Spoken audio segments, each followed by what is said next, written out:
Senhor esteja convosco. Proclamação do Evangelho de Jesus Cristo segundo Marcos.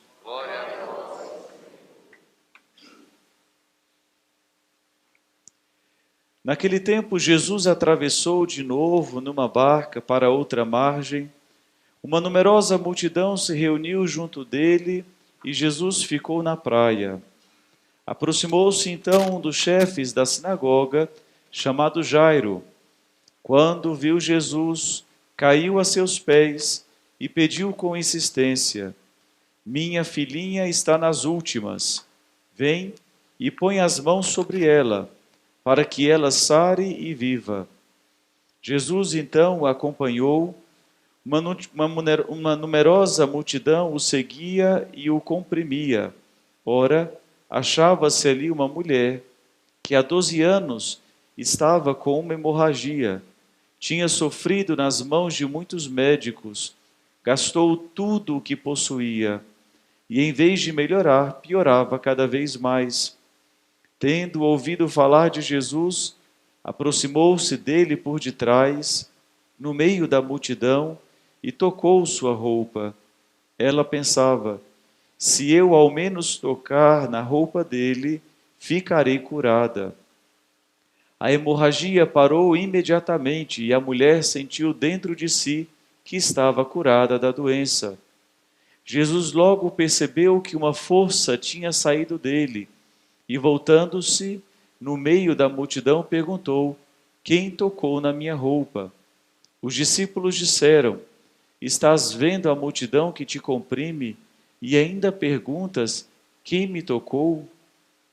Ele, porém, olhava ao redor para ver quem havia feito aquilo.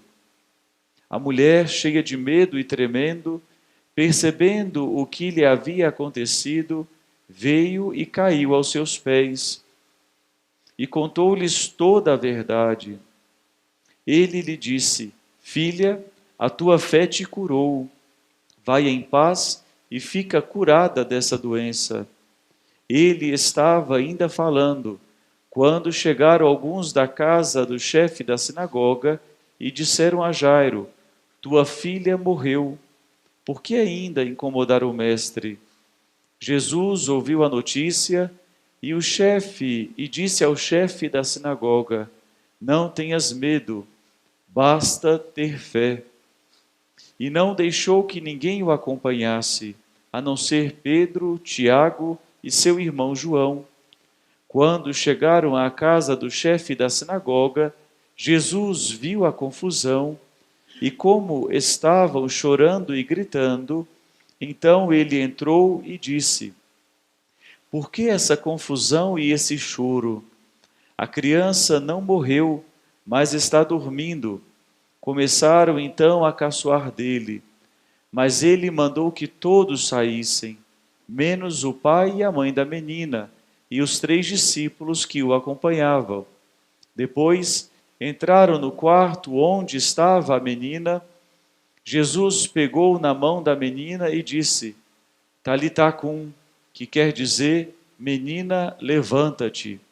Ela levantou-se e imediatamente começou a andar, pois tinha 12 anos. E todos ficaram admirados. Ele recomendou com insistência que ninguém ficasse sabendo daquilo e mandou dar de comer à menina. Palavra da salvação. Glória a vós, Senhor.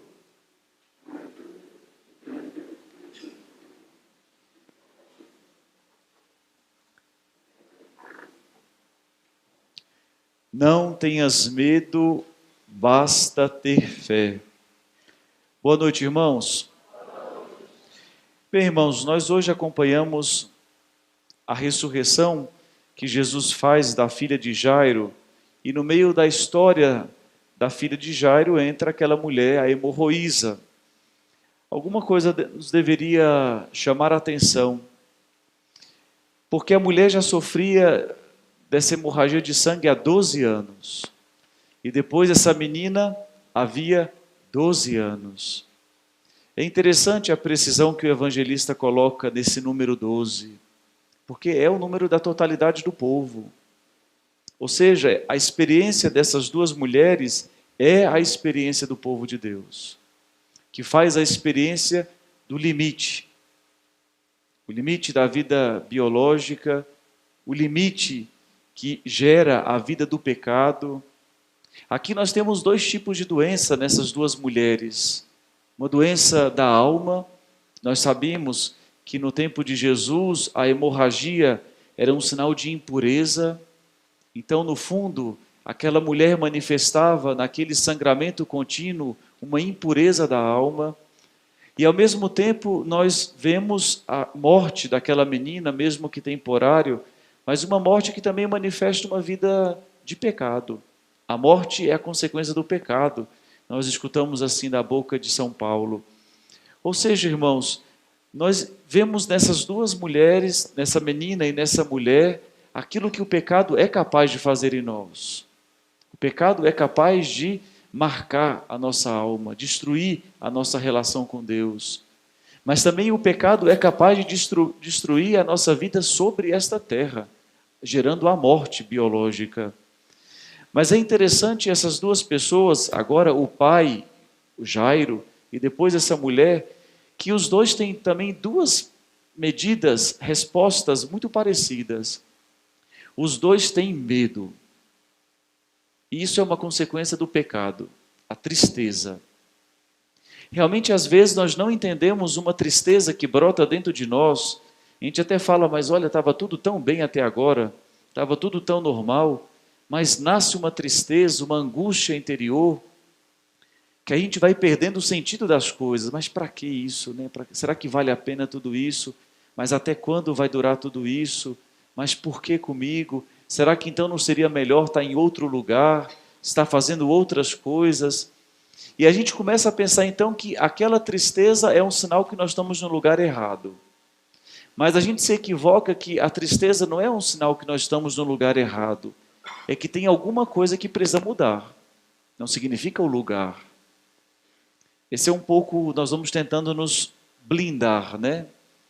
Só que na verdade às vezes a gente tem que encarar a coisa de frente. Não dá para ir para outro lugar. Mas depois também tem uma outra atitude de Jairo e dessa mulher hemorraísa que também são parecidos. Eles se jogam aos pés de Jesus. Aqui o verbo se jogar é proskunomai, que é se jogar com a cara no chão. E aqui é muito interessante, porque essa é a mesma palavra para adorar. O que é adorar? É se colocar com a cara no chão diante do Senhor. Ou seja, reconhecer a nossa pobreza. Nós nos colocamos no lugar do pó, que é o nada. Ou seja, o que é adoração? É quando nós olhamos para Deus e falamos, eu não sou nada mais do que um pó. A minha vida é um nada diante dele. E é por isso que eu reconheço a minha miséria e reconheço aquele que é o grandioso, aquele que é o Senhor de tudo. Irmãos, esses são os passos que Deus quer nos conduzir na nossa vida espiritual. O Senhor quer que nós tomamos consciência da nossa miséria.